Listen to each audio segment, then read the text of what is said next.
Good afternoon, everyone. I would like to thanks to organizers for this kind invitation towards me to enabling me to participate in this wonderful forum. I am Ms. Krishnaveni, Department of English.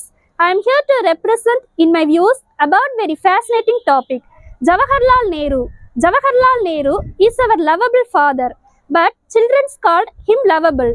Uncle, the whole world, the great proudful leaders called him for peaceful pigeon of this world.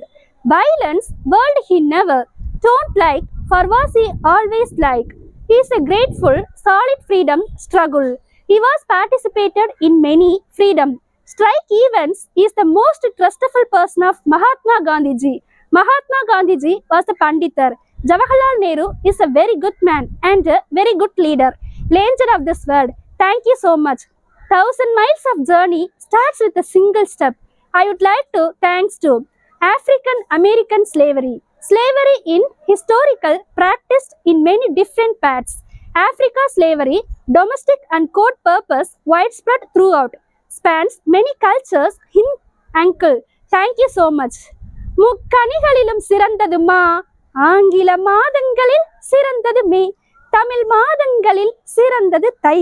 இம்மூன்றெழுத்தையும் சேர்த்து மாமேதைகளாக அமர்ந்திருக்கும் என் உறவினர்கள் அனைவருக்கும் என் முதற்கண் வணக்கம் ஆகட்டும் என்று சொல்லி என் உரையை நான் துவங்குகின்றேன். அன்பிற்காக ஏங்கி தவித்திருக்கிறேனே. ஒளி அன்பு என்றால் என்ன? ஒருவருக்கு இன்பம் என்றால் நாமும் மகிழ்கிறோம், துன்பம் என்றால் வருந்துகிறோம். இதுவா அன்பு? நம் மனதிற்கேற்ப நடந்தால் மகிழ்கிறோம், மாறுபட்டால் வருந்துகிறோம். இதுவா அன்பு?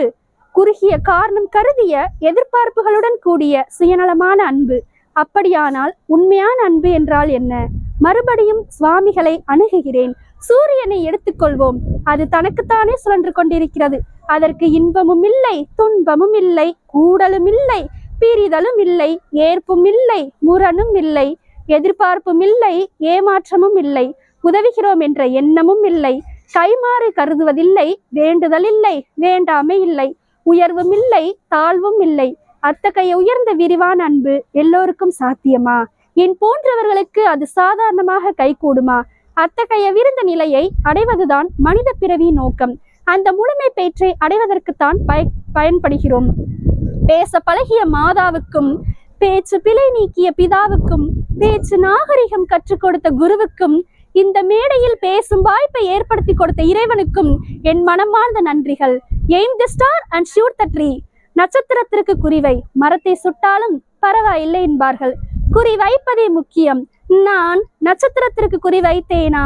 சுட்டது மரமா இல்லை நட்சத்திரமா என்பது உங்களுக்கு தெரியும். காலமோ சுருக்கம், கருத்தோ பெருக்கம். இனியும் நான் பேசினால் ஏற்படும் சுணக்கம்.